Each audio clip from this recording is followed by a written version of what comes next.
This is Echo Zoe Radio, episode 140 for December 2019, with Andrew Rappaport and Fred Butler, our 2019 Roundtable discussion.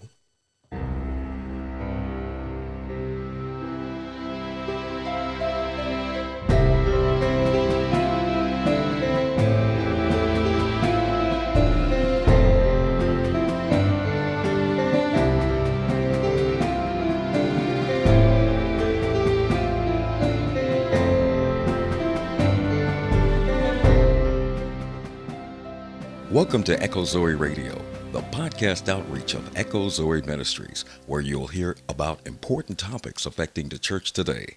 Our primary goal is to explore a variety of issues while remaining faithful to God and His Word. Stay with us for the next hour as your host, Andy Olson, shares his conversation with this month's guest. Here's your host, Andy Olson. I'm Andy Olson. Thanks for listening to Echo Zoe Radio. This is episode 140 for December 2019 with guests Andrew Rappaport and Fred Butler. If you remember 2018, this time of year, we did a roundtable discussion and just used the topics from the previous portion of the year as topic starters. And we're going to do something similar today, but it's more open and roundtable-y. So we're just going to talk about gospel kind of stuff. It was a fun episode that we did a year ago, and we're going to do it again. Show notes for this episode are available. You can check them out at echozoe.com/140. You'll find an outline of the discussion, list of scriptures that we've referenced, additional resources, and similar topics. Not much else to say, but we're happy to have had you listening for 2019, and this has been a fun way to wrap up the year, and I'm glad that Andrew and Fred are back. But with that, let's just... I did mention that we do have...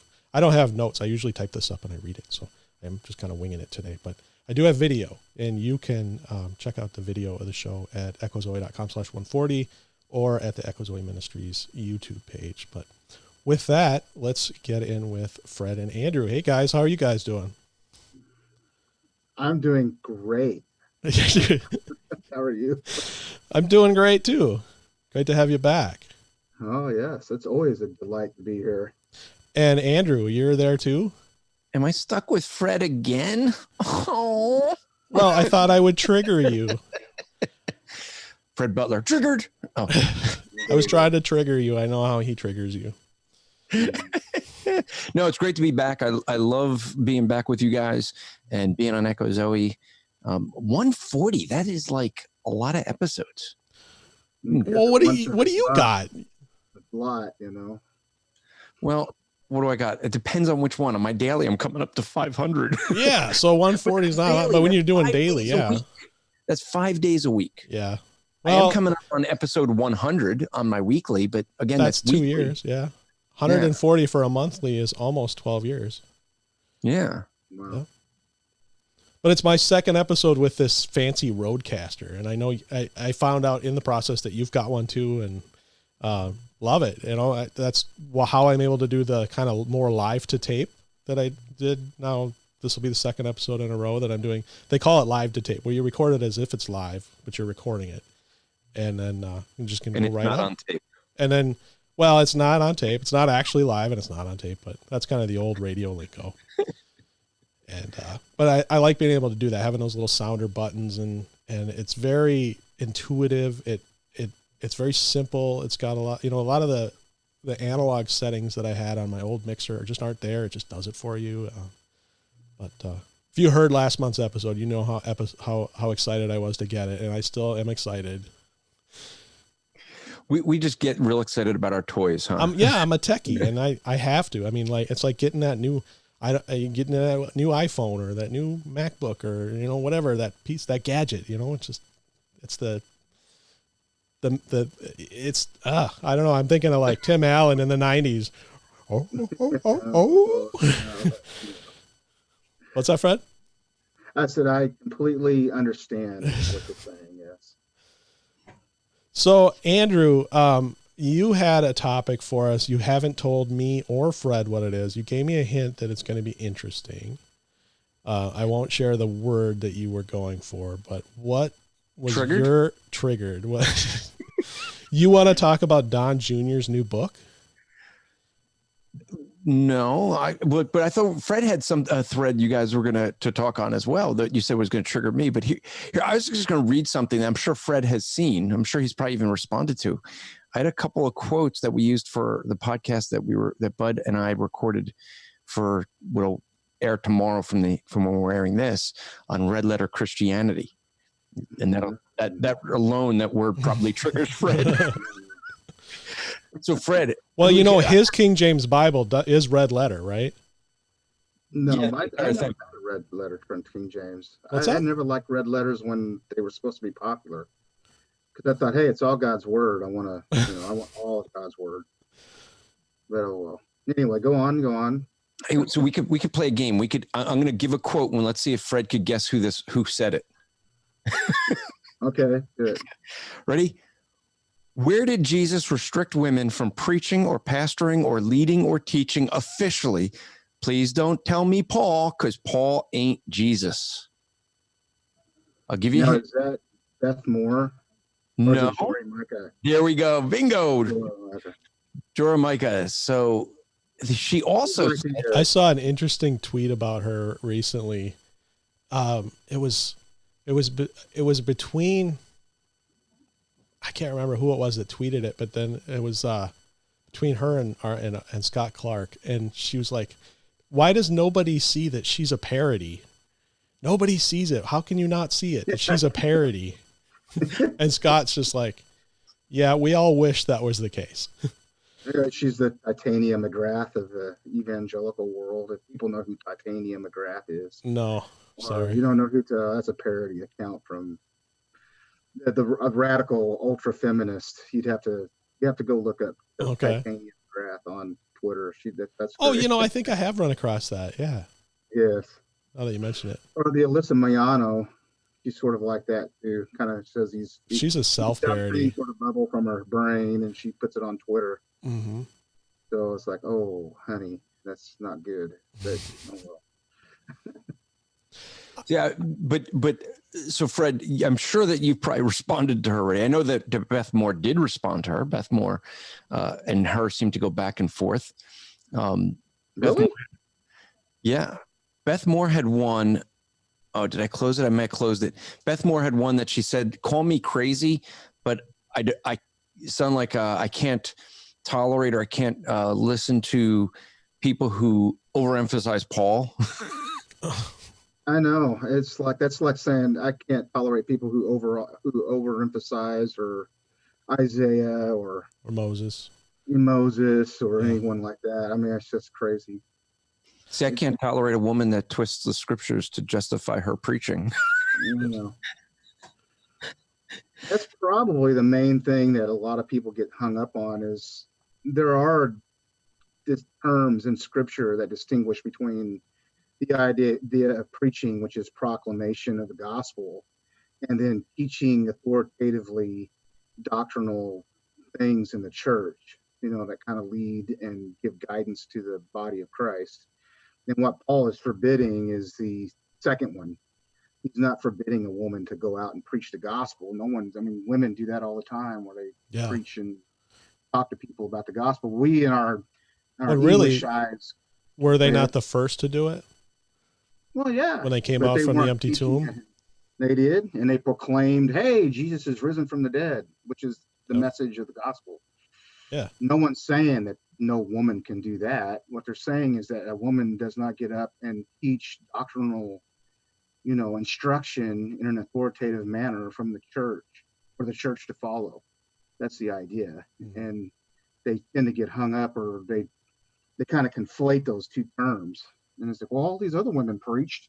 Yeah, but they were not teaching doctrine. They were, they're just delivering a message to the apostles. I mean, anyone could have done that. Could have been a kid, But, mm-hmm. Well, but even with that, Fred, if we think about it, and this is an important thing when it comes to how to interpret the Bible, the fact that these women did this, right? They go in and they're sharing the gospel. Mm-hmm. We don't see the scripture saying that God commends this. Right. So we just see it's descriptive. This is what actually happened. And the scripture is accurate. This is what happened. Right, the question is, where do you see women being encouraged in these positions. And this is the thing they always do. This is the straw man argument, the one you just brought up. They go, well, the women at the tomb, they went and shared the gospel. Well, no one's saying that they can't share the gospel. Yeah, but they weren't going into the synagogue and opening up the scriptures and reading from it. Exactly. They weren't going in front of a church and teaching on a service, a worship service, Sunday morning or even a Saturday morning. So they conflate the two to say, well, preaching at church and preaching the gospel as if those are the same thing. And they do it because they know that everyone's going to say, well, yeah, of course a person can share the gospel with someone. And no, they're not going to get the disagreement. And then it's like, well, see, then why can't women can do everything men can do? Because God says they can't do this in the church. Mm-hmm. Therefore, God says they can. I mean, it's not us who cares about that. It's God who lays down the rules. And it's kind of his church anyway. Yep, exactly right on. It's a matter of how serious you take the word of God. Is it going to inform your life or inform your theology in that manner? And the fact that they kick against that demonstrates that this is something that they certainly are rebellious against. It's kind of sad. Well, Fred, let me ask you, and Andy, have you seen them respond the way they do with this? Because she'll say, Paul ain't Jesus. And then Joria Micah says, I'm a Christian, not a Paulian. Okay. So I should note that Jory Micah blocked me on Twitter long ago, like early on, I got blocked. Yeah. And that's one of the things I'll give that quote in the, there's one where Beth Moore says, that she takes the criticism that she's proof texting serious. And I responded and said, if you take it serious, you'd stop blocking everyone that points it out. Right. But do you hear people complain about, well, I'm not of John, I'm of Jesus. I'm not of Peter, I'm of Jesus. Or is it only Paul they seem to have an issue with? Right. Yep. That's a good point. Because I don't hear them say it with anyone else. And I think the only reason they do it with Paul is because Paul wrote 2 passages of scripture they don't like. That he wrote, 1 Corinthians 14, that in all churches, women should be silent. And then he also wrote 1 Timothy 2, 12 and 14, where he makes it really clear women shouldn't teach or have authority over a man because Adam was created first and Eve sinned first. Boom, there you go. And they don't like that. Mm-hmm. And so they make the distinction, well, it's Paul versus Jesus' words are in red. Really? Actually, those aren't Jesus' words. He didn't write them. They are the memory written down from Matthew, Mark, Luke, and John. So if you're going to say that those red letters are valuable and are more important, then you're saying that what Matthew, Mark, Luke, and John wrote are valuable and more important than what Paul? Because now you're going to have to say, how is Matthew more important in writing than what Paul wrote? Right. They're both inspired by the same Holy Spirit. So you can't put one above the other. Which probably goes back to their view of scripture. And if you believe that you can bifurcate between Paul and Jesus, as if Jesus is more authoritative than Paul, or that Paul was just an apostle and so he was just kind of giving his opinion or whatever. I mean, automatically you're beginning to kind of fracture the Bible as far as its authority. Either it's all authoritative or it's not. And a lot of people get kind of caught up on, what they're trying to say that, well, I'm not a Pauline, I'm a Christian. But the issue is that, well, if you're a Christian, well, then you would also you follow what Paul said because he spoke for Christ. Christ commissioned him to speak authoritatively for him. And they tend to dismiss that altogether. It's not even an issue for them. And as a result, they have a very low view of scripture, very low view of its authority in our life, which is really telling and probably drives a lot of the way they argue. And don't you, in order to get to this bifurcation between Jesus and Paul or anybody else in the New Testament, haven't they already bifurcated and saying that the New Testament and the Old Testament are inherently different, and the Old Testament is like no longer valid almost anymore? And yeah, I'm sure some of them will. I don't. It's you almost have to, though, don't you? Yeah. Well, the other thing that's kind of odd is that Jory Micah is an individual who is radically leftist in a lot of her theology. I mean, she's pro-gay rights and all kinds of bizarro. She's sort of like where Rachel Held Evans was, before she died earlier this year. And that's where she is now. And so I don't know if she's trying to take up her mantle and fill the void that she left on the internet. She's probably not as eloquent and pithy with her writing as Rachel Held Evans probably was, but they hold similar views. She's very feminist, and which is diametrically opposed to a lot of what Scripture teaches. Beth Moore, on the other hand, is supposed to be conservative.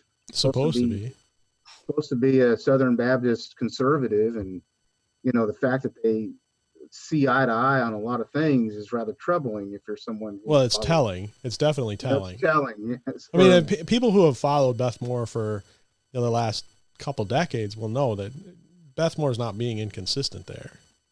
She's just a little bit more cunning in how she disguises some of her less popular theology. Well, Yeah.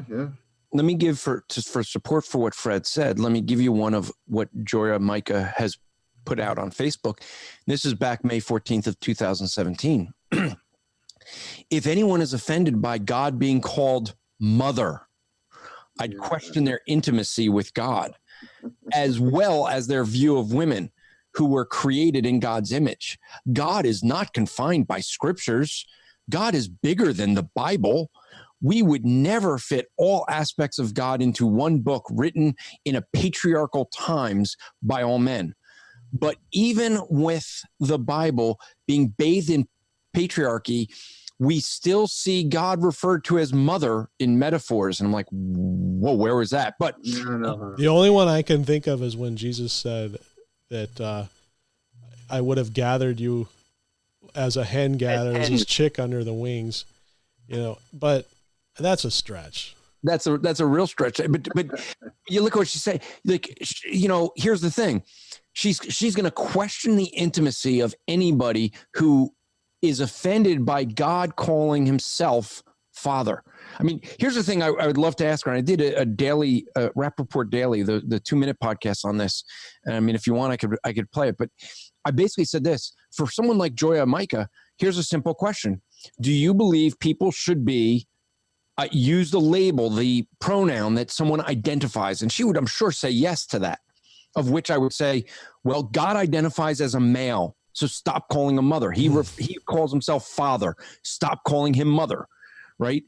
It's really, because the rest of this, she ends up saying that, God only calls himself father because he wants to make a relational aspect. And it's like, well, which parent do people think of as more relational, father or mother? Yeah.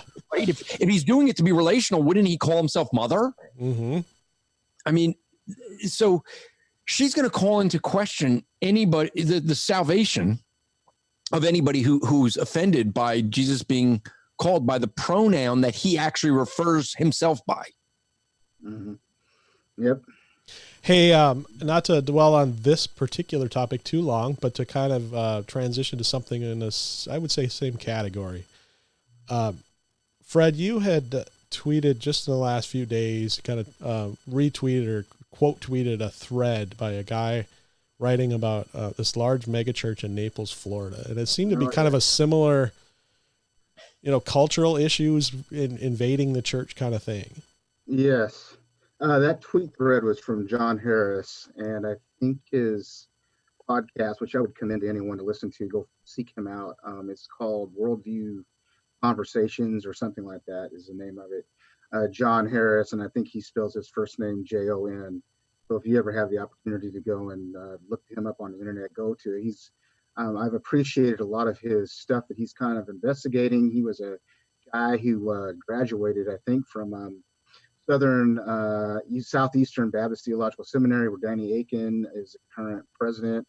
And he just saw some alarming trends in that seminary that was really adopting sort of this woke trajectory that's happening in the church, where they're claiming systemic racism and they're promoting social justice and a lot of sort of left-leaning ideas within evangelicalism. And he's been just sort of documenting this. And one of the things that he documented recently, and this is not something that's new, this has been going on for a few weeks, but I actually saw a tweet thread some time ago where these guys were sort of talking about this church that apparently, I mean, on the surface, they were claiming that these members of this church refused to vote in this new pastor because he was a black guy. And so the idea was that, oh, well, you have these racist people in this church who are obviously against him and prejudiced because he's a black guy. And I think he's married to a white girl. And they have a mixed family. So obviously this is Southern racism, and it's something that needs to be dealt with and disciplined. And then from that tweet thread, it kind of exploded because I saw other people making note that there was no proof of any kind of racism. It was, these people were very concerned because this particular candidate had a lot of things that he was saying positively on social media for Black Lives Matter. He was retweeting and citing Kamala Harris, who's the Democratic presidential candidate who'll probably flop here in the next few weeks and have to leave the race. But nonetheless, she's extremely liberal. She's from California, and he was quoting her favorably. They were concerned about some of the ways that he was going to change around the structure of the home Bible studies and other things within the church. And I just believed that he was not really qualified to lead this big mega church. So they voted against him, and the leadership, or I think in the Southern Baptist Church, they have a pastor or a search committee that looks for a pastor or something. They all charged him with racism because they had to have a certain percentage. I think they had to have 85% approval of the congregation or something to get him to be the new pastor. And they only made like 81%.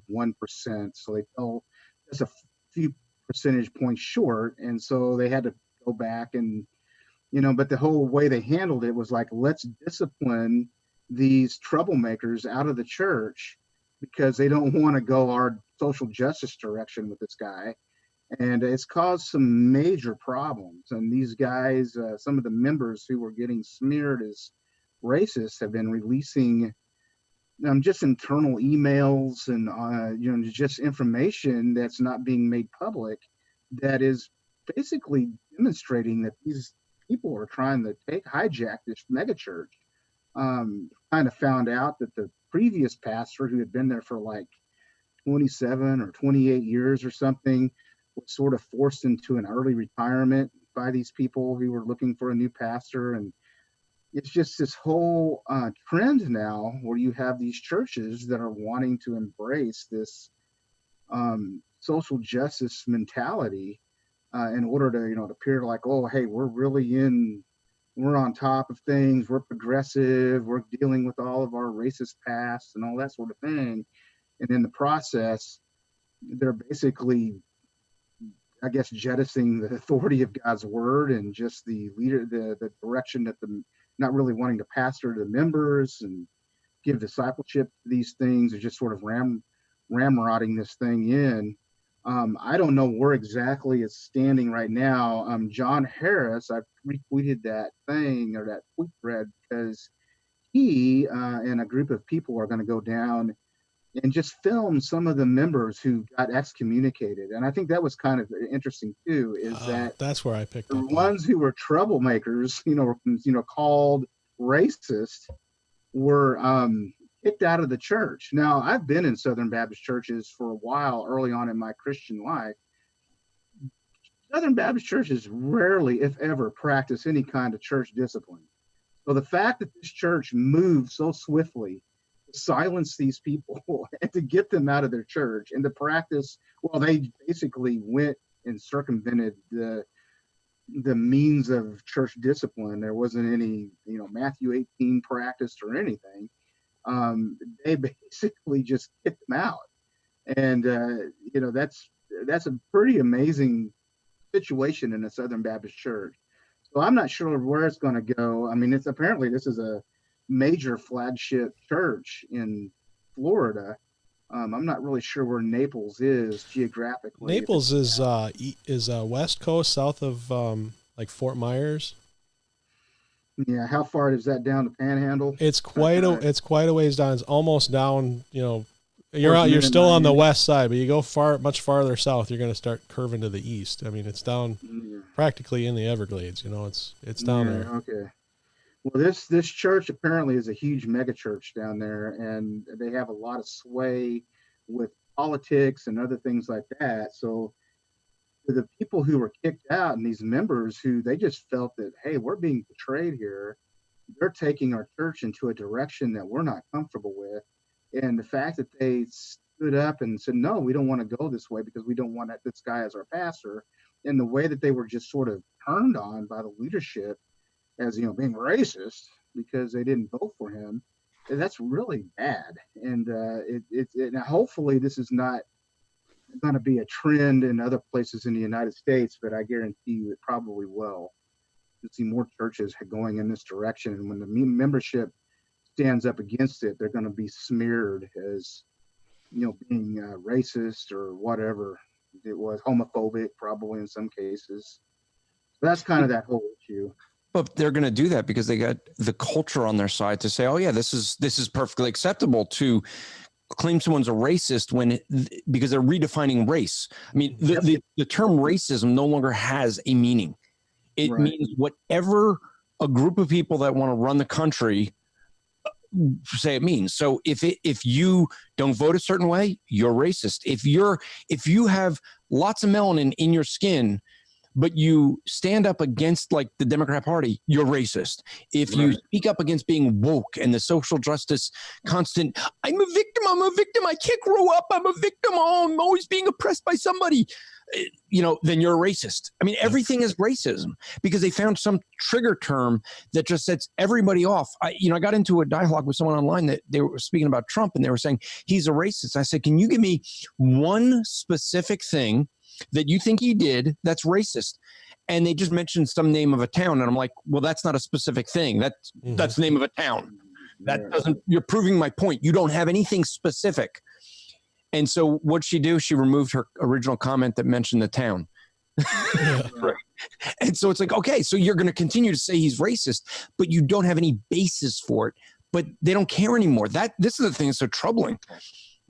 Nobody cares that there's no support for the claims. It's just if a claim is made, then you are supposed to somehow just accept that claim must be true. Yeah. Unless, of course, you make a claim against, some woke Christian or woke person who, therefore, they can't be racist. They can't be wrong. They're in the right because they're a social justice warrior. Yeah, it's like almost we've got this caste system now within not the greater culture for one, but even with weaving its way into the church, that there are untouchables. I mean, it's kind of the opposite side of the caste, but anyway, you've got people who are kind of above it all, and you cannot speak ill of them. They can do whatever. And then you've got others that you can't speak well of them, no matter what they did. It's terrible. Right. It is. It's really bizarre times that we're living in.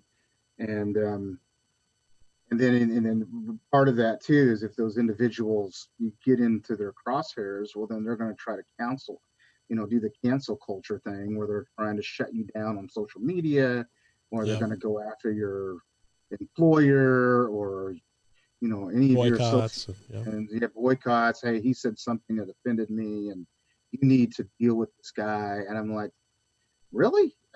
Well, why? Because this guy offended you on Twitter of all places? Really? I just don't get it. I'm actually pretty encouraged lately that even though this seems to go on a lot, I think more and more kind of the silent majority is pushing back against it, and people are waking up and saying, "Look, this just isn't right anymore. We've had enough of that." Yeah, but it won't happen. I'll tell you. Look at the history of Nazi Germany. I know whenever you bring that up, everyone's, that you can't bring that up because it's such an extreme.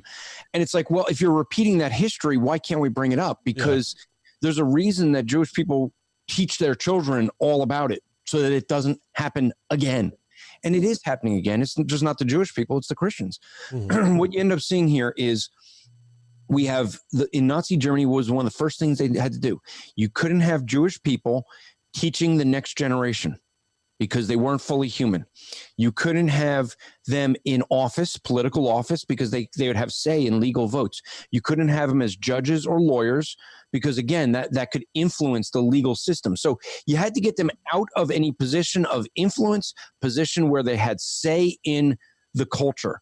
And then what do you have? You had them going after businesses. Well, you shouldn't buy it at their businesses. You shouldn't allow them to sell anything. So it goes after the businesses. Well, we're already seeing those things in America. You already have a guy who's running for office, okay, Bernie Sanders, who would turn to a Christian and say, well, you in your Sunday school lessons, you said that Christianity is the only way. So would you say that Islam is wrong? It's like, well, wouldn't the Muslims say that Christianity is wrong? Yes, but you don't ask that of the Muslim. No. Right? Wasn't that a judicial nominee that he said that to? Yeah, I remember that, yeah.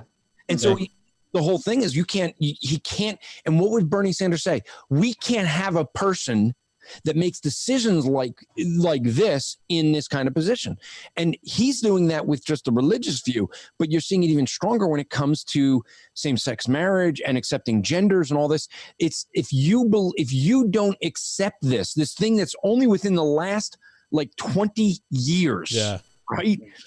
This hasn't been an issue, especially the gender, same-sex marriage, gender hasn't been anything in the last 10 years. I'm seeing as the church largely is kind of trying to almost warm to that and be more culture-like, it seems like the church is always 5 to 10 years behind the culture on everything, And as we see people that are trying to justify that and try to figure out how we can integrate that into our own values, not us, but the type of churches that we're talking about, I'm starting to see the culture finally kind of get to their breaking point where they realize, no, this is just crazy. You can't,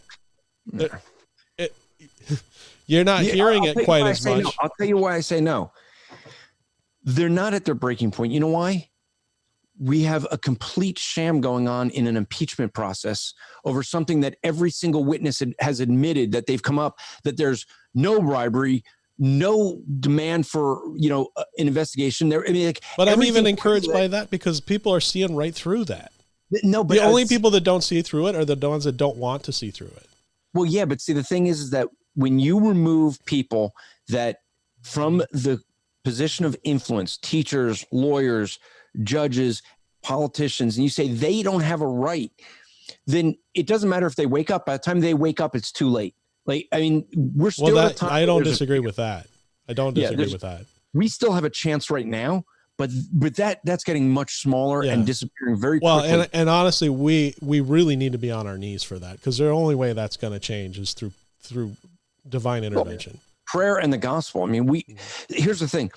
If Christians spent as much time sharing the gospel as they do watching Fox News, we'd be in a better position. Mm-hmm. Right? I want to circle back to this, Andrew, but we're 33 minutes in, and I would like to take a short break. And we talked about beforehand a particular break that we're going to do. I'm going to give it to you to do our break today. If you're ready for that? Sure, I'm ready. Okay. You're going to talk about the Christian podcasting community, which I'm told that I'm going to be a part of pretty soon. I haven't been let in yet. By the time this airs, you will. No, the only thing we haven't gotten is that with the new website, we just haven't gotten you on there, but you're part of us, right? But so we have a theological and evangelical giveaway. Quite a number we have over $750 worth of books, DVDs, CDs, flash drives, tons of resources that we're giving away. And we're going to be doing this for December and also for January and then into February. So the middle of February. So I think the website is, because we're actually doing this and we haven't dropped the website yet, but I'm sure the website will be in the show notes, but it should be podcasts, plural, podcasts.strivingforeternity.org/contest. Okay. If we find something simpler than that, we will find it. But if you go to either strivingforeternity.org or christianpodcastcommunity.org. I'm sure we're going to have it highlighted on there. But we have a ton of ways that you can enter through sharing things online, through subscribing to podcasts.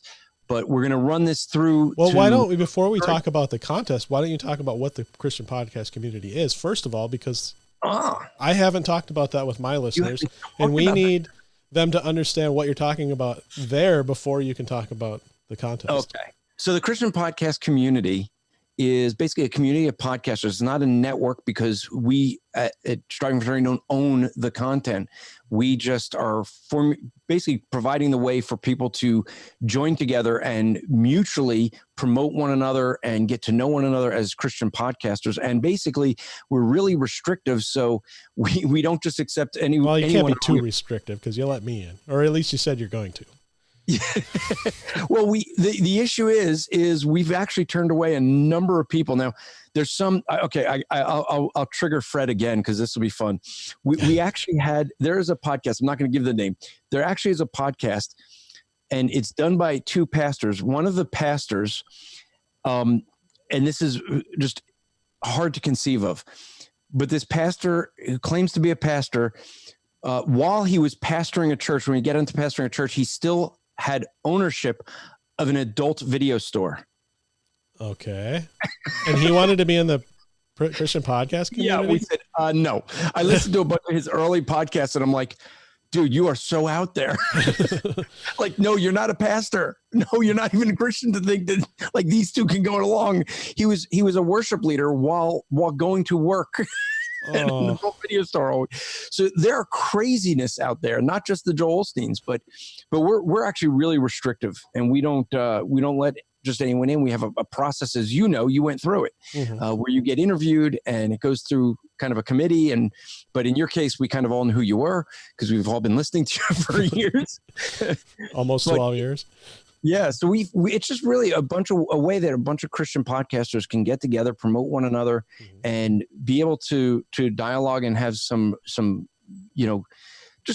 be able to communicate and I guess really so that we would be able to work off of each other's better qualities, help each other out when there's need. There's things that, you copied me on getting a Roadcaster.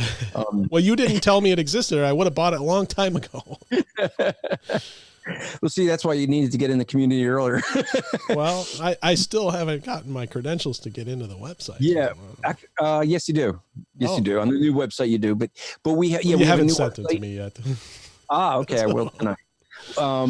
But yeah, if you go to christianpodcastcommunity.org, you see all the podcasts that are out there. If you go there, you'll see all the shows. We actually have, you're not the only one. There's about 5 or 6 that have been on the holding pattern waiting for the new website. So by the time this drops, hopefully we'll have you and everyone else in there and it'll be good. But I think you call me an affiliate member because you do hosting too. And since I've been around for almost 12 years, I've kind of got the hosting down, and I'm just going to stay with what I've got. But so now not for long. I'm an affiliate member. Services, we're going to get you, or you're going to go, no, I want those services. But yeah, we do have a bunch of things that the whole reason, this is what's different with a community versus a network, is that you can have your own hosting and we don't own your content. We don't control, but you still can be affiliated with us. And so, that's the only distinction we end up making. And on the new website, you don't see that distinction anywhere. Okay. It's really just in the services that get provided, like, some of the things that we have where you could do the audiograms and things like that. But, this is something I've been looking for and looking forward to for a long time. And, for years I've been trying to find other friends that are podcasters that I can kind of help out. And, so I'm really happy to be becoming part of this because I want to help to promote other good podcasters.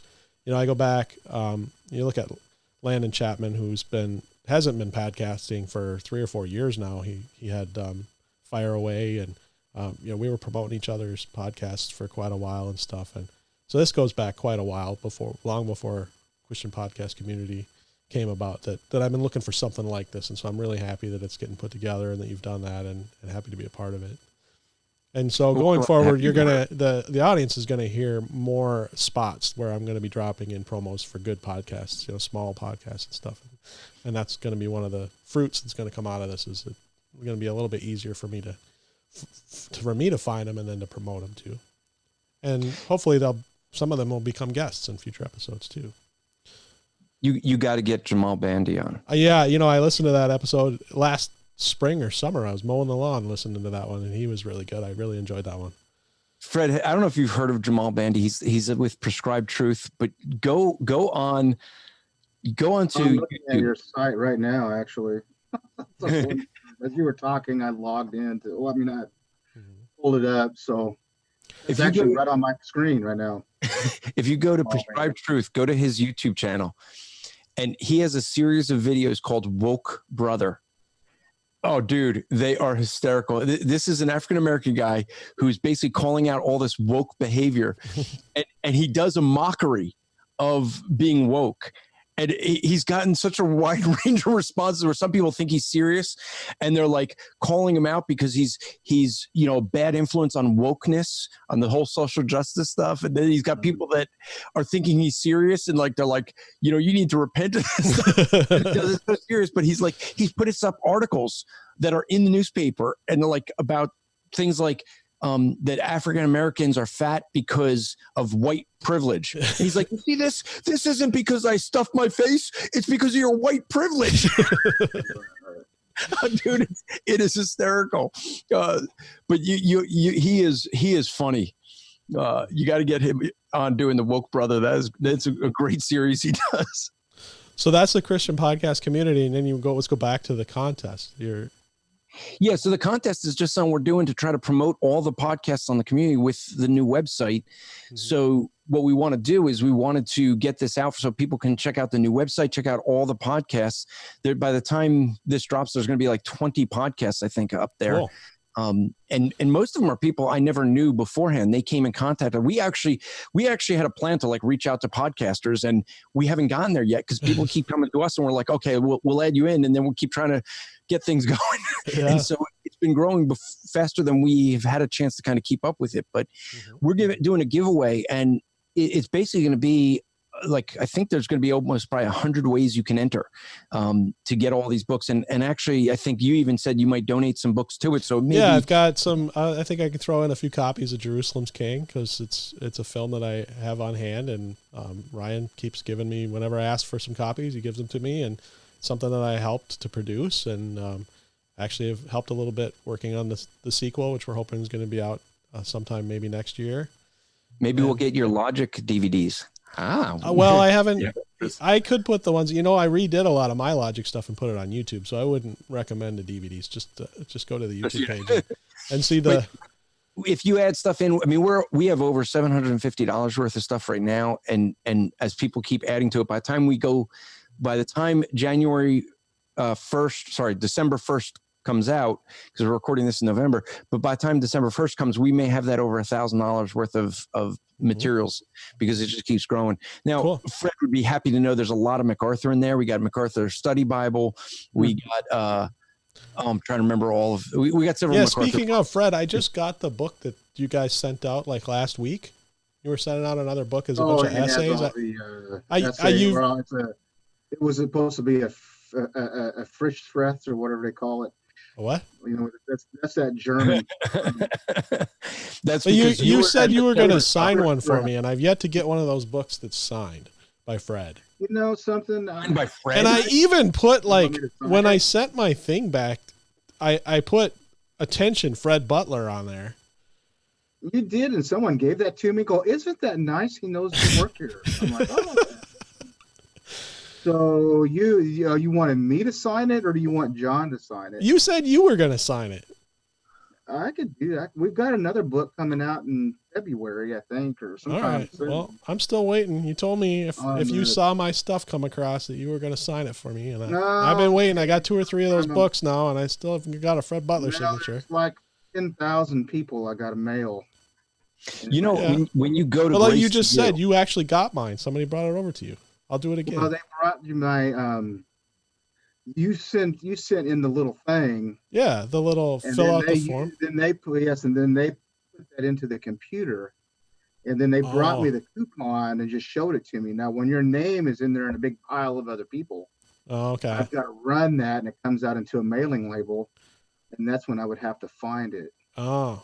And go, oh. So do I need to put a separate note in there? Please hand this to Fred Butler, or? I don't know how you would do that. Okay. We'll see what we can do. And you want me to sign it personally?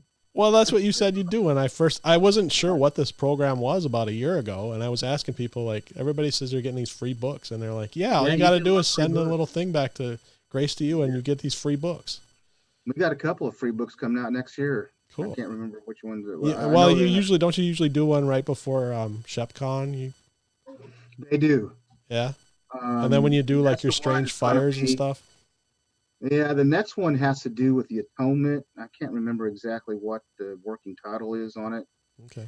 And then there's another one next year, towards the end of the year, that we're doing. And I know that we have a really good working relationship with Ligonier, and they have been doing a thing where they basically pull together all of John's various talks and sermons and messages he's given at the Ligonier conferences. It used to be Ligonier, and they might still do this. I'm not entirely sure. Well, I get stuff from them too. They'll say like for a donation of any amount, they'll send Romans 8 on with Sinclair Ferguson or whatever. Well, they used to do the thing where they would have regional conferences. Yeah. So they did stuff in the Pacific Northwest and the Northeast, and they used to be down in San Diego all the time. So John, that was before RC's health went down.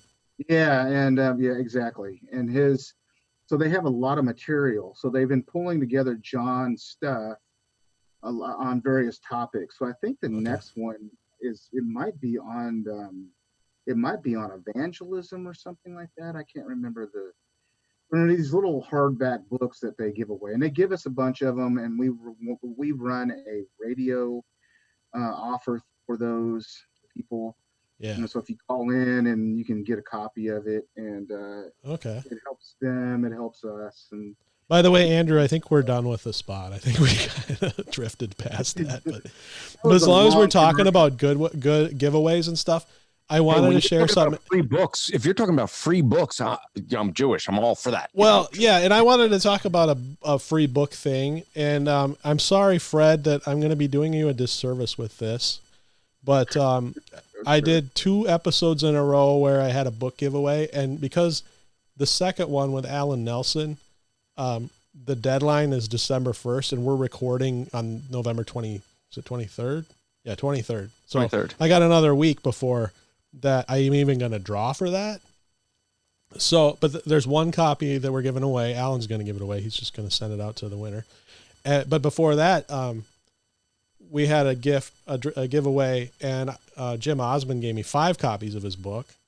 And I just wanted to share to listeners, viewers, like, you really need to put your name in there. Because when I got Jim Osmond's book, I had one person specifically say, could you please put me in the drawing for that book? But he gave me 5 copies. So I'm like, okay, I got it. I can't hold on to 4 of them. So I had to go get very creative with how am I going to give away some more copies. And he did say, well, you can keep one for yourself or give them all away. I don't care. So I gave 4 away. I've got another copy of his book. But then hey, wait, can I enter that contest for Jim's book? That one's done. And he said no. He said no, you weren't. He says, Andrew Rappaport, you got to go listen to that episode. He said Andrew Rappaport is not allowed in that one. Oh, yeah, that's right. He did say that, didn't he? Yeah. So, and the reason he said that is because I actually interviewed him, and to this date, I've pretended like I've never read his books.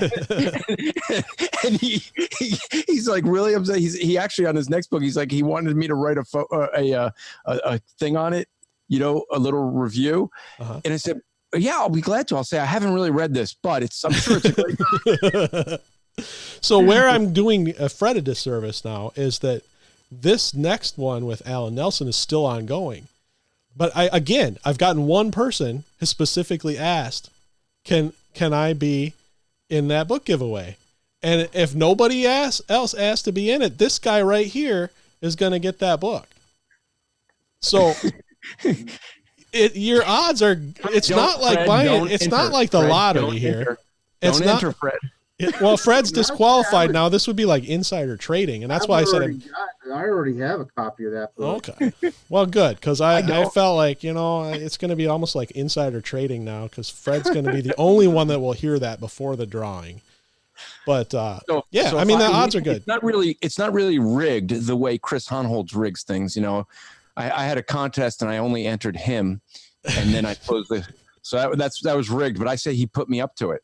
Well, you know, he got one of the Jim Osmond's books because I was tweeting with you and I said something I had mentioned before that, you know, I had recorded with him, but I hadn't edited it or posted it yet. And I had said to you on Twitter, Jim said you're not allowed to be in this drawing. And Chris saw that pop up. So he puts this little GIF of a guy like looking up over a wall and he's like, book giveaway? And I had to go back and I'm like, I got 4 copies that I got to give away and I only have 1 entry. So I wrote, because he's been a guest and I've sent stuff to Chris before I had his address. Won that contest too? Yeah, he won that one. 3 or 4 contests that he's won in the last few months. And I typed up a little letter and explained to him, congratulations, you're a winner in a contest you didn't even know you entered. And that's how the odds are with these things. And that's why I say, Chris like, tries to enter like every contest and he tries so hard to win. But he gets big stuff too. Didn't he get like $1,000 like theology book? He got what he got was a calfskin reader's Bible, ESV Bible set in a walnut wood case. And he was saying he was going to give up. It was like he's tired of doing these contests because he never wins. And then he won that thing. And now he's back in. Yeah, so now he's totally back in because he's like that guy that sits at the gas station counter doing the scratch offs because he won $2 off a $1 ticket.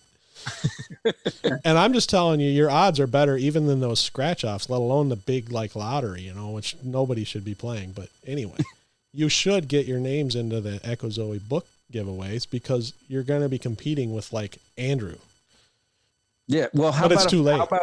How about if I give a couple copies of What Do We Believe away? Now, Fred entered. But we'll do that. Yeah, no, not that one that you're seeing on screen over here now, because that says What Do They Believe? But the one that'll pop up soon, it's actually right, if we're looking on the screen right there where my finger is, What Do We Believe? Okay. So I'll send you 3 copies of What Do We Believe, and you can give them away. So anybody who enters, however you want to do that contest. All right. Well, I wasn't planning on, because this wasn't a book related show. You want signed copies? I'll give you some signed copies. Well, let's see here. You want autographed copies to give away? Are you going to send them to me, or are you going to just have me tell you who? Like Alan, I'm just going to tell Alan that you won, and he's going to send it to you. Well, whatever you want. I'll send them to you, and then you have the. I found it. Let's see here. He's like paging through it. He couldn't find it right away, which tells you he doesn't use it as the quick reference that it was meant to be. It's so thin compared to the rest of the books. This one's not signed either. How come you're... I don't know, Andrew. Ugh. You didn't ask for that one to be signed. It doesn't look like I have the other book because the other one's not next to it. I would put them next to each other. I don't have the... Well, now this one's up on the screen there, right? Yeah, it's like right behind my head, right there. That's this one. I don't have the other one. It's back right here. Well, see, that's going to be great on audio as you're pointing, as we're like pointing on. Yeah, people are migrating to video. They are migrating to video. No, see, this is the thing. This is Fred, I'm sure you've picked up on what Andy's doing. It is a ploy to get people who are listening to the podcast to now go over to the video to see what's happening. Then I get double credit because they downloaded the audio and then they're hearing about the video. So then they'll get the views on the video too. But you know what? I'm afraid that's going to go away soon because now YouTube is starting to hint that they're going to get rid of any channels that they can't commercialize. And I don't. Well, no, not that they can't commercialize, that they don't think have commercial value. Yeah. Now, they haven't said how they define that. Right. Well, so I guess Christian's not going to have commercial value probably. Yeah. I know Lessons in Logic that doesn't have ads is not going to have commercial value. Yeah. So what were we talking about 20 minutes ago before we started our ad? Yeah, I would edit a lot of that stuff out. We were talking about Michelle Leslie having the right view of women wearing leggings.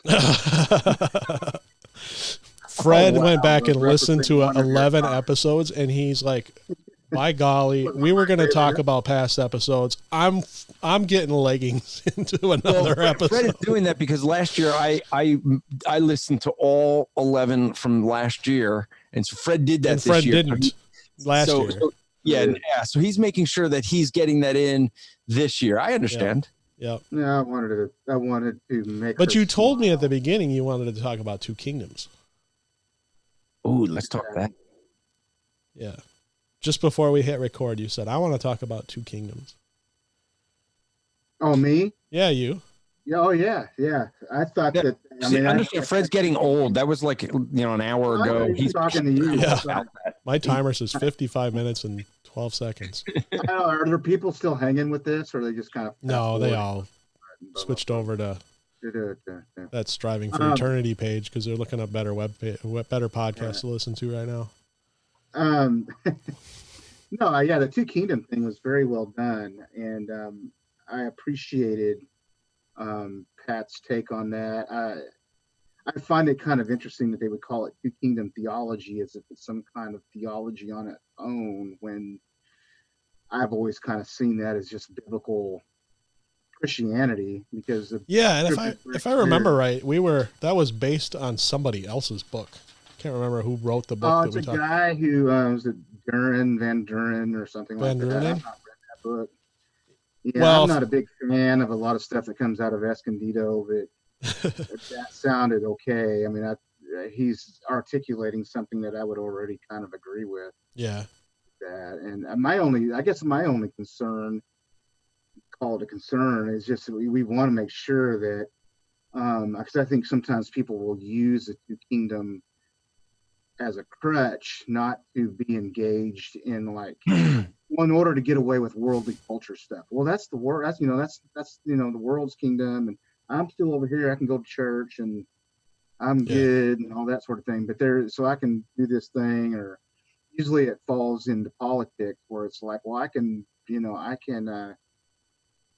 am allowed to vote for these bad people because the bad people will represent the worldly kingdom, and I'm over here at church. I keep those separated. Well, I came out of it from, I mean, I benefited from that, from the opposite problem where, I was kind of more like, these people aren't more pure than any Christian I've ever known. And so I can't vote for them at all, and, right. And this helped me to see that you can vote. I mean, you kind of have to vote for unbelievers because we're such a small portion of the, percentage of the population. Right. We're not going to get really good, solid believers running, and especially not for the highest offices in the land. And this kind of freed me to say, look, God is putting them in a different role. He's giving them a different job, and it sure would be nice if they were believers, but really, as long as they're restraining evil, that's really all the common kingdom is for. It's just to restrain evil. If they're going to restrain evil, you can vote your conscience a lot. It's a lot easier to vote your conscience that, okay, this unbeliever, he might not talk the way I like, or he might not see the way I see things on a specific issue, but overall he's more likely to restrain evil. And so I can go with that. Yeah, and you're exactly right. And you vote or you engage culture with biblical lenses that help you evaluate what's going on, and you make decisions based upon that. And you recognize, hey, these are sinners. Mm-hmm. He's not leading a church, or this guy's not doing this. I'm not gonna have him teaching a Bible study, but I am having him manage, local government or whatever, and it's going to be something that he'll do well, and he'll make right decisions that are wise as far as the world's concerned, and obviously intersect what I believe as a believer, what the scriptures tell us. And a lot of it has to do with what I think Pat sort of mentioned, is we are created in God's image, and obviously as image bearers, you're going to have people who are going to live according to God's law to some extent. though they don't do so. Oftentimes they do so inconsistently, and do so without any kind of true justification as to why they live that way. It's just rational and common sense. Well, that's because God's made you to think rationally and with common sense, Yeah. unless He gets you over to judgment or something. But yeah, it's just, I thought that was quite excellent distinction to just sort of be made and keep in mind is that, and Jesus even mentioned that in the parables where He talked about how you're going to have the tares growing up among the wheat, and kind of leave them until the end of the age, and God will be the one who'll separate those things. Yeah. Paul talks about being transferred from the kingdom of darkness in Colossians, I think it's 1:13, into the kingdom of His dear Son. So we're still kind of here, even though spiritually we are currently members of Christ's kingdom, and that's not going to be, in my opinion, it's not going to be realized and fully until Christ returns and sets up a political kingdom, and those two kingdoms kind of converge into one, physical and spiritual. Yeah. So it's like, it was an insightful episode. I would encourage folks to kind of go back. Yeah, thanks for bringing that up too, because I think I benefited from that episode. I mean, just over the past 12 months, it's probably one of the most impactful for me is that discussion. And I've been really struggling. I know I probably mentioned, it's been, that was a February episode, I think.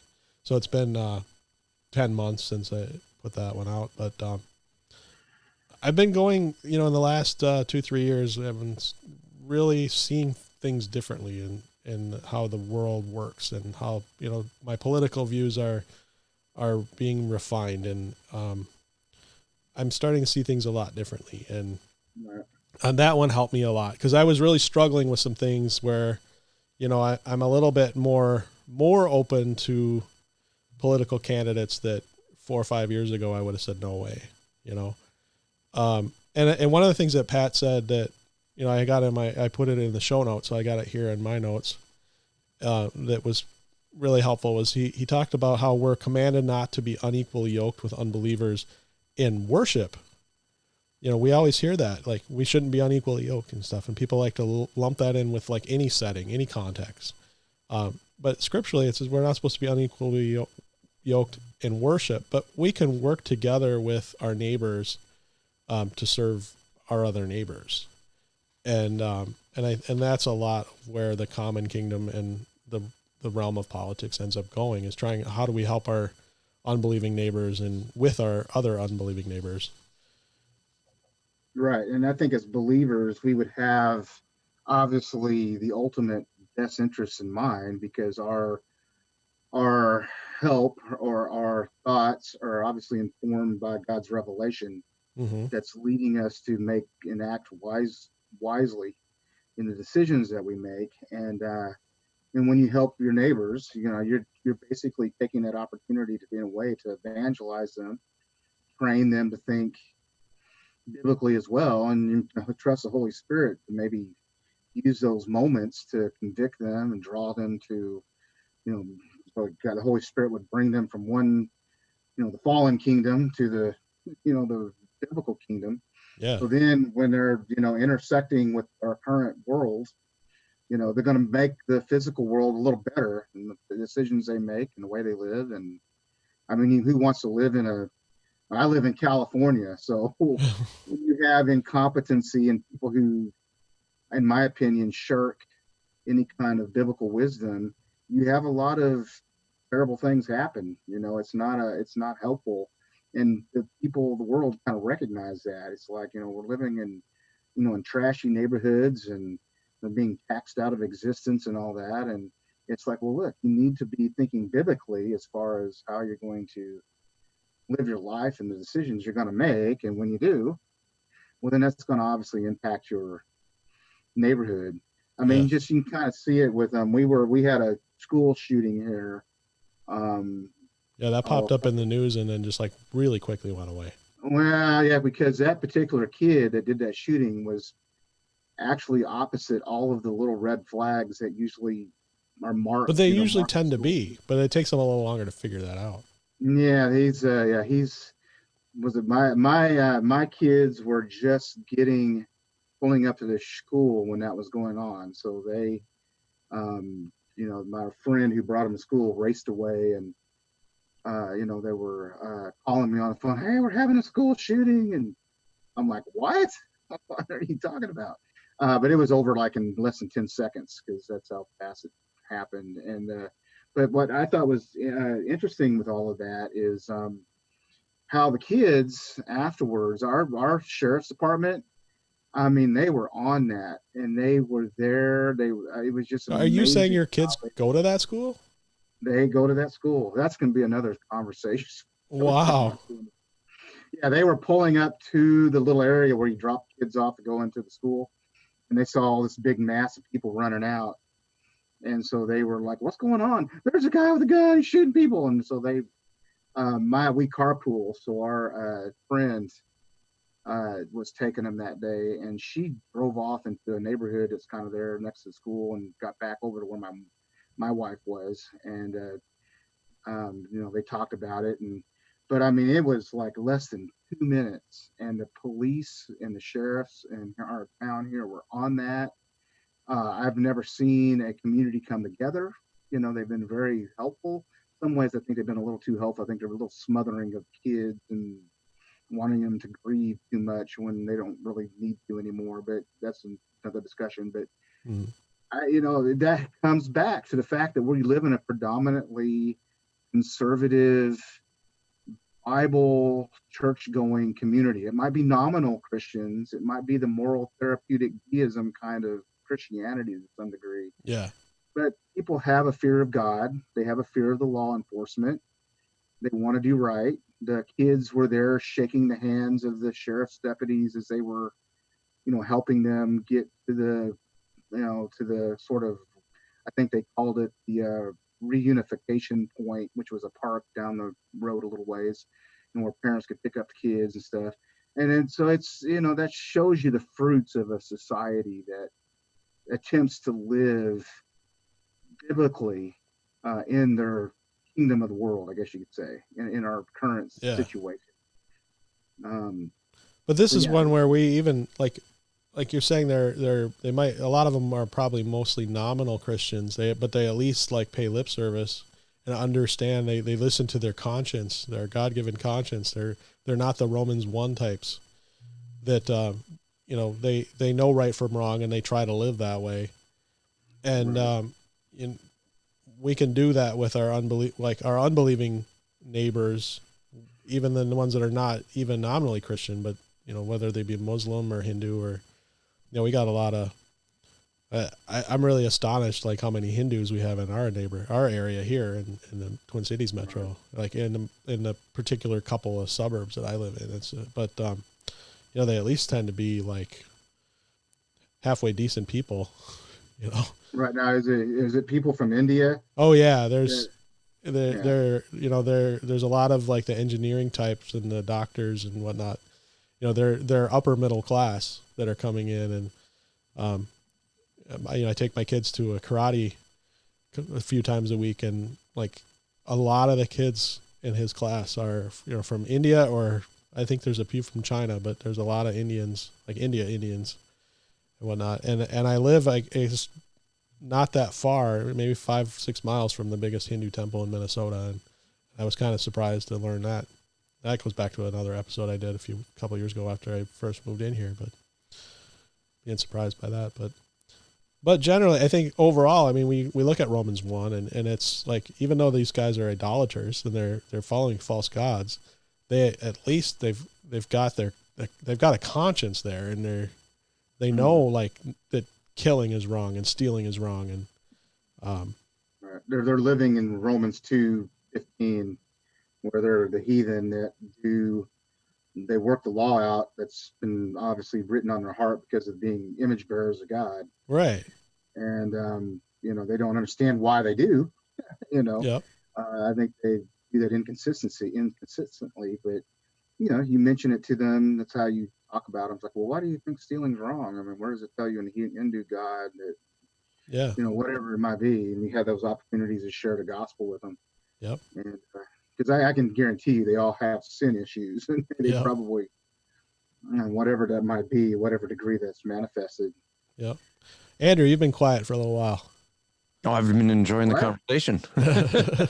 You know, look, when Fred Butler starts speaking, it's kind of one of those things you just kind of sit back and go, okay, I'm just going to listen. You fall asleep whenever you fall asleep. No. Hey, that's nice.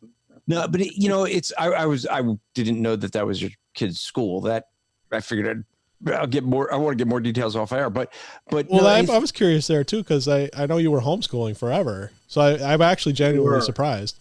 Mom reached a point where it's like, I have reached a limit to where homeschooling can take me with the older kids. Now her concentration is on the two younger ones. Okay. And so they're going to a classical school.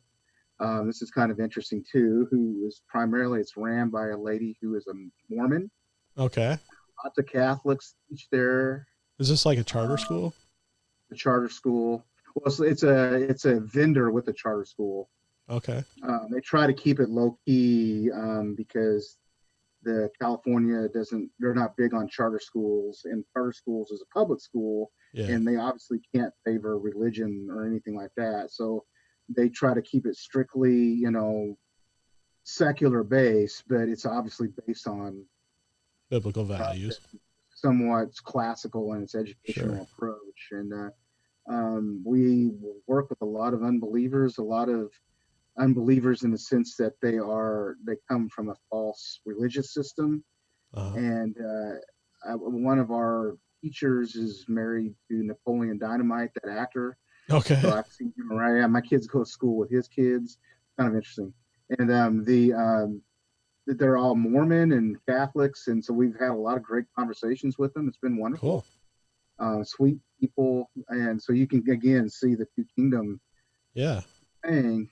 Because my wife will even say, "Wow, that Mormon gal, she'll pray better than some Baptists that she knows, or whatever." And even though she knows it's false, because her Jesus that she's worshiping is the wrong Jesus. You know? But we like them. We love them. They're great folks, all of them, and enjoy working with them. Cool. In spite of that, What happened with the shooting, though? Because I didn't hear about it. So what happened that it suddenly went out of the news? What was that they figured out real quick about the shooter? Well, that kid only did. It's kind of, I'm trying to think of how I could. Well, that kid came from a troubled family. His dad had died a couple of years ago, but his dad was an alcoholic, and he lived, I'm guessing, with his mom, and she's Japanese. And they don't really know what caused him to snap or even where he obtained the handgun, because his dad had guns, but it wasn't one of his dad's guns, from what we understand. Not sure what his motive was. He took it on campus and basically went to the area. There's a quad area that's kind of in between the buildings, sort of make like a big O shape, and then in the middle is kind of the quad area where kids will meet and hang out and so forth. And he went in there to kind of where his track friends were, and just pulled a gun out and shot like a girl. Shot 4 or 5 kids, 2 of them fatally, and 2 of them were superficial wounds. And then he shot himself. He had 6 bullets in it, 5 bullets. 2 of them killed 2 people, 3 of them. My kids were normally passed through that area. My wife just providentially was 5 minutes late. So if she had been on time, they would have potentially been walking through that area at that exact moment. One of my dear friend, their son, his friend was there and witnessed the whole entire thing. So he's still shook up about it. I haven't really spoken with that young boy, but it's just the media shut it down because they couldn't pin this on conservatism, and they couldn't do it on gun rights. Right, Drew, the kid wasn't elected. He did nothing on social media that alerted anyone to any kind of weird behavior. He hadn't said anything on Twitter, hadn't made any threats. It was a straight A student. Honestly, I'm wondering if he's like on some kind of antidepressants, because I know those drugs can mess with your mind. That's what is consistent with almost all the shootings we've seen. When we see these mass shootings, they're almost always someone who's been on those those type of drugs for long periods of time, and then they don't want the dependency, so they just take themselves off. They don't go to a doctor and get off gradually, and a lot of times because their doctors say you can't ever get off. So, yeah, I don't know if that's the case though. I haven't heard, and I think that and I think everybody was just sort of has the mind to, and again, this kind of comes back to our community, just want to rallying around the people whose kids died, and they respected their wishes to not release their names at the time. He's like, we'll release their names when we're ready to do that. They had a vigil this past Sunday night at this big park, and my boys went to that. And then Mike Abendroth's son, Luke, who's Pat's nephew, he took a bunch of people. He's at the Bible study my boys go to, and they went there, and they were going to hope to evangelize. They didn't really get to do that as much because of just the crush of people that were there. But yeah, I mean, it was a very good outpouring. So I guess because it didn't have the political people coming out and making a big stink about it and about gun control, that it just sort of disappeared. And then they canceled classes, which for the last 2 weeks. So next week they're off because of it being Thanksgiving holiday, but all last week they weren't going to school. So my kids were here. My 2 older boys were here. All the other schools went back to normal classes except for that high school. So yeah, I mean, I think they just try to clamp down on all the way the media sort of spins all that. So that could have been one of the reasons why you only heard it for a couple of days and then it was a blip, But yeah, we've had some good conversations. Lots of Christians go to that school, a lot of Grace people. So pray for those kids as they go back after the holidays. Maybe have some good conversations. Yeah. Wow. Well, we're hour and 16 minutes into recording, and for an hour-long show. Got a lot of editing to cut all out. Of the well, I'm zone. probably not gonna edit. That's kind of the live to tape kind of thing. And with video, it's a little bit more complicated than it. Well, but you can edit the audio. I mean, it's not live and it's not to tape. We've already established that. I know.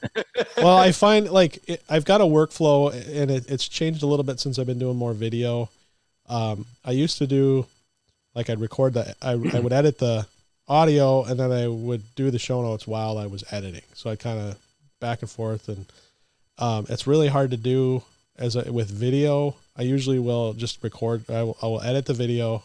And when I'm editing video, I'm just changing camera angles. I'm just changing between what me speaking and what you see there. And then I'll just spit out an MP3 file from the video, and then I'll go back and do the show notes, listen back at 1.7 or something, and just do some quick show notes and stuff. So it's, I don't know. It was decent conversation. I don't see any reason to chop it out. So I'll leave it, but, well, I'm glad you liked it. Yeah, it's interesting. It certainly wasn't what I expected, but I enjoyed it. Is this going to be an annual thing that Fred and I get to be on Echo Zoe every December and wrap up your year, or what? We'll see. I enjoyed it last year. I enjoyed it this year. We'll see if you guys are up for it. I'm always up for it. Cool. That would be awesome. Or maybe we can change it up a little. Instead of just being roundtable, we can actually pick a topic one year. Oh, I would love that too. So we can have more Jory Micah or. Well, I was thinking less Jory Micah. Oh, okay. But especially since she blocked me, so I don't even know what the conversation's about anymore. But anything you guys want to close with before I wrap up the show? Anything else we didn't talk about that you want to throw out? You want to promo something, Andrew? Or do we promo enough? G3 is coming up. Looking forward to that. It's going to be a huge hootenanny down in Alabama or in Atlanta. Yeah. Yep. Are you going to that, Andrew?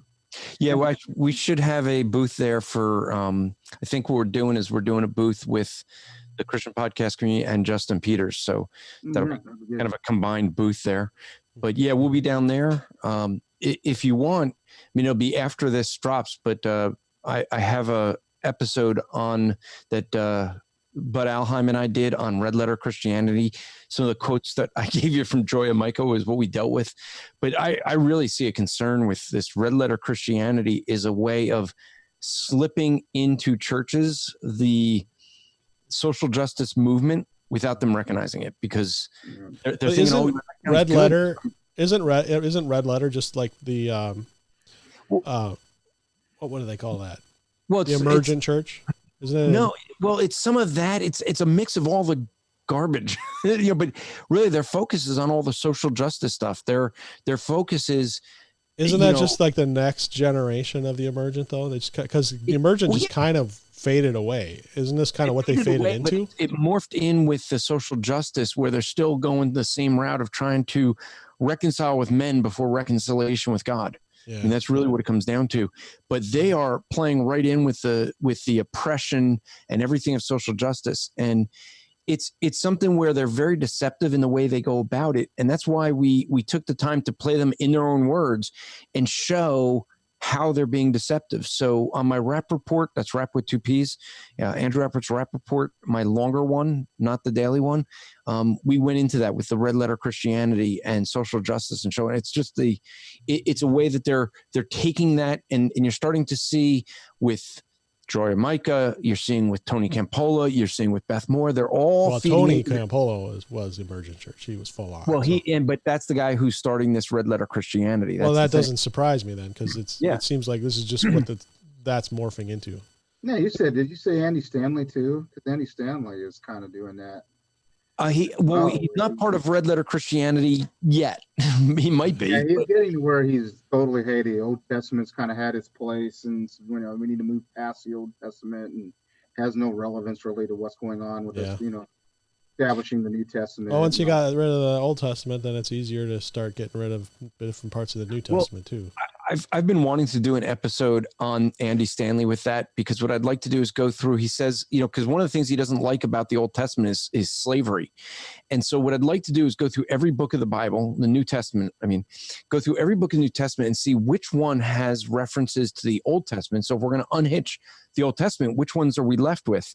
Mm-hmm. Because I actually did the study, and you know what book we're left with? We're left with one book in the New Testament that doesn't reference back to the Old Testament. Isn't that like Philemon? Philemon. Oops, but that's all about slavery. That's the whole thing he wants to unhitch over. So he's left with nothing. All right, guys. Well, I am happy to continue chatting with you guys, but I think we're going to wrap up the show as far as the recording goes. And I thank you both so much for being on, and had a great time. And if you guys are up for it, let's do it again next year. Like I said, maybe we can have a formal topic. But thanks for having us, and we'd love to do it. All right. You're listening to Echo Zoe Radio. Well, that wraps up episode 140. Thanks for listening again. And again, the show notes for episode 140 are at echozoe.com/140. I just realized I hit the wrong sounder. That's why I kind of looking like I'm freaking out here. This is not pre-written like I normally do. I'm winging it here. And I've said it so many times that it's just kind of there in my head. But echozoe.com/140 show notes. Outline of the discussion that we just had. So we'll have some of the scriptures that we talked about. We'll have additional resources if I have some of those and stuff like that. But that's the episode. So thanks again so much for listening. Thanks for a great 2019. And we'll be back, Lord willing, we'll be back next month with the January episode of 2020.